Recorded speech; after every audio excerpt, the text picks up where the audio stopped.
আজকের এই ভিডিওতে আপনারা শুনবেন মীন রাশির উত্তর ভাদ্রপদ নক্ষত্রের কর্মজীবন সম্পর্কে। উত্তর ভাদ্রপদ নক্ষত্র ও মীন রাশির সংযোগে জন্মগ্রহণকারী জাতক জাতিকাদের কর্মজীবন মূলত গভীর জ্ঞান, আধ্যাত্মিকতা, সেবা এবং ধৈর্যের উপর ভিত্তি করেই গড়ে ওঠে।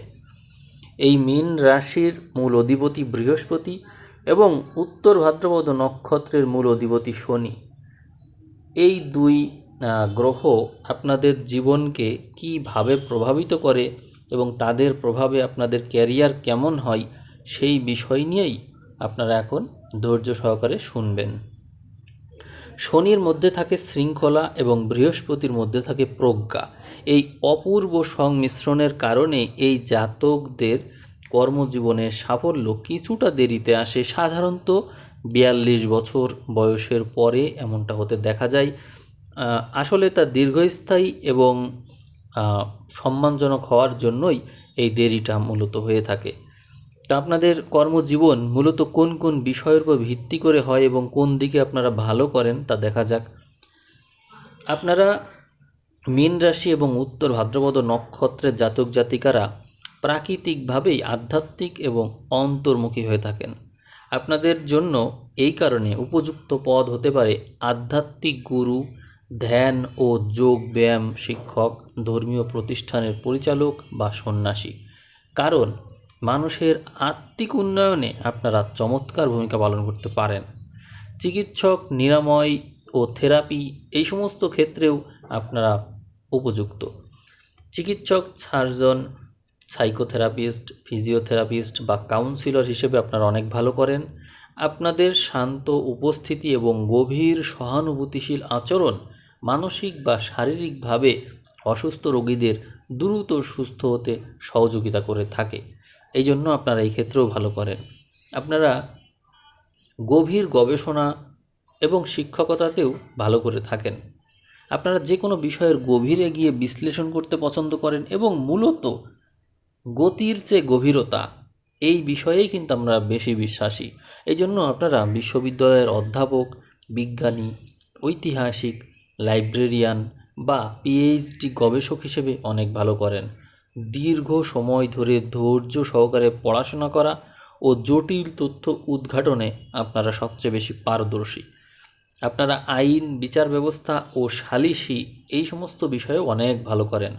যেহেতু শনি গ্রহের প্রভাব থাকে আপনাদের উপর, এই জন্য আপনারা ন্যায়পরায়ণতা ও শৃঙ্খলাবোধ পছন্দ করেন। আপনারা বিচারক, আইনজীবী, আইনি উপদেষ্টা বা মধ্যস্থতাকারী হিসেবে অনেক ভালো করেন। এই জন্য যে কোনো পরিস্থিতিতে নিরপেক্ষ থেকে সঠিক ও ন্যায়সঙ্গত সিদ্ধান্ত নিতে আপনারা অনেক বেশি পারদর্শী। রহস্যবিদ্যা ও জ্যোতিষশাস্ত্রে আপনারা অনেক ভালো করেন। এই উত্তর ভাদ্রপদ নক্ষত্রের দেবতা হলো গভীর জলের ড্রাগন বা সাপ।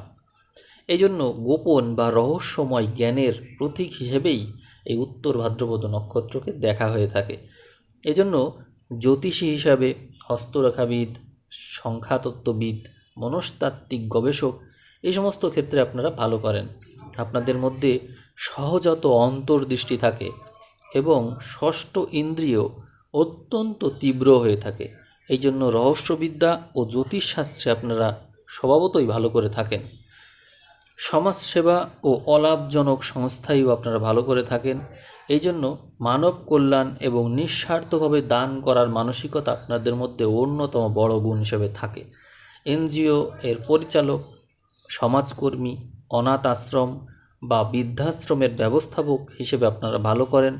আপনারা অন্যের দুঃখ কষ্ট দূর করার জন্য নিজের স্বার্থ ত্যাগ করতেও কখনো দ্বিধা করেন না। এই জন্য সমাজ সেবক হিসেবে আপনারা অনেক ভালো করেন, বা যেখানে নিজের মুনাফা নিয়ে মানুষ চিন্তা করে না, যেখানে স্বার্থ ত্যাগ করে কাজ করতে হয়, সেই সমস্ত ক্ষেত্রে আপনারা লিড দিতে পারেন। নৌ ও সামুদ্রিক ক্ষেত্রে আপনাদের ভালো করতে দেখা যায় এই জন্য, যেহেতু এটি মীন রাশি এবং জলরাশি, এই কারণে সমুদ্র বা জলের সাথে সম্পর্কিত যে কোনো পেশা আপনাদের জন্য শুভ।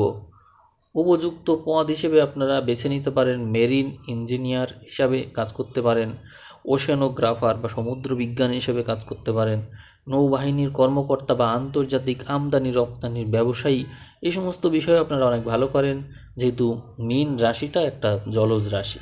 জলের উপাদান এবং এর বিশালতা আপনাদের কর্মক্ষমতাকেও আরও বাড়িয়ে তুলতে পারে। আপনারা সৃষ্টিশীল লেখালেখি ও শিল্পকলাতে ভালো করেন।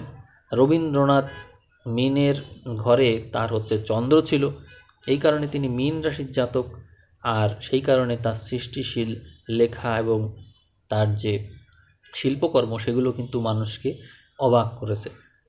তো আপনারাও এই বৃহস্পতির কৃপায় এবং আপনাদের যে কল্পনা শক্তি, চিন্তা ভাবনা তা চমৎকার এবং দার্শনিক ধরনের হয়ে থাকে, ফলে আপনারা কবি, লেখক, ঔপন্যাসিক, গীতিকার বা চিত্রশিল্পী সব রকমের গুণাবলী একসাথে ধারণ করার উপযুক্ত।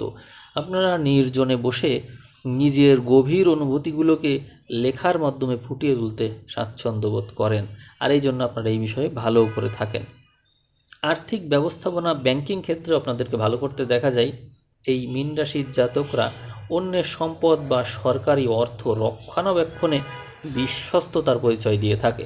এই জন্য চার্টার্ড অ্যাকাউন্ট্যান্ট, ব্যাংকের কোষাধ্যক্ষ, কর কর্মকর্তা বা আর্থিক উপদেষ্টা, এই সমস্ত ক্ষেত্রে আপনারা বিশ্বস্ততার পরিচয় দিয়ে থাকেন। হিসাব নিকাশের ক্ষেত্রে যে ধৈর্য আর সূক্ষ্ম নজরদারি দরকার, এগুলোর ক্ষেত্রে আপনারা খুব বেশি প্রশংসার দাবিদার। আপনারা দূরবর্তী স্থানে বা আন্তর্জাতিক কর্মজীবনকেও বেছে নিতে পারেন। এই উত্তর ভাদ্রপদ নক্ষত্রের জাতক জাতিকা হিসেবে এবং মীন রাশির জাতক জাতিকা হিসেবে কর্মজীবনে একটা বড় অংশ আপনারা জন্মস্থান থেকে দূরে বা বিদেশে থাকতে পারেন। আপনারা এই জন্য বহুজাতিক কোম্পানির কর্মকর্তা, কূটনৈতিক দূত বা ট্রাভেল কনসালট্যান্ট হিসেবে কাজ করতে পারেন। আপনাদের আসলে কাজের প্রয়োজনে প্রায়শই দূর ভ্রমণ হয়ে থাকে, আন্তর্জাতিক যোগাযোগেরও প্রয়োজন পড়ে থাকে। আপনারা মনে রাখবেন, এই যে আলোচনাটা হলো, আপনাদের জন্মছকে শনির প্রভাবের কারণে ক্যারিয়ারের শুরুতেই কিছু বাধা বিপত্তি বা ধীর গতি আসতে পারে, তবে কখনোই ধৈর্য হারাবেন না। তাড়াহুড়ো না করে যে কোনো একটি ক্ষেত্রে দীর্ঘমেয়াদী লক্ষ্য নিয়ে এগিয়ে গেলে আপনি সমাজের সর্বোচ্চ সম্মান ও প্রতিপত্তি লাভ করতে পারবেন। মনে রাখবেন, শনি গ্রহের কারণেই এই ধীর গতি আপনার, এটি কিন্তু আপনার ব্যর্থতার কোনো কিছু না।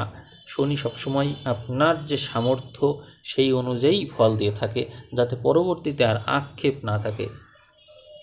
তো আলোচনাটি আসলে কেমন লাগলো সেটি তো অবশ্যই জানাবেন, তবে তারপরেও বলবো যে আপনার জন্মছকে এই যে শনি এবং বৃহস্পতি, এই দুটি গ্রহ ছাড়াও অন্য কোন গ্রহ সবচেয়ে বেশি শক্তিশালী তা কিন্তু অবশ্যই বিবেচ্য। তো আমি এই ভিডিও শেষ করব। আপনারা আপনাদের এই নিজস্ব এক্সপিরিয়েন্স সম্পর্কে জানাতে পারেন, কমেন্ট করতে পারেন, বা আরও এই ধরনের ভিডিও চান কি না সেটিও জানাতে পারেন। কর্মজীবনের ভিডিও বেশ জনপ্রিয়ই হয়ে থাকে। তো আপনাদের বিগত যে কিরো অমনিবাসের যে ভিডিওটা, সেটা 5000 ভিউ ক্রস করার কারণেই মূলত আপনাদেরকে আমি বেসিক ভিডিও আরেকটা দিলাম।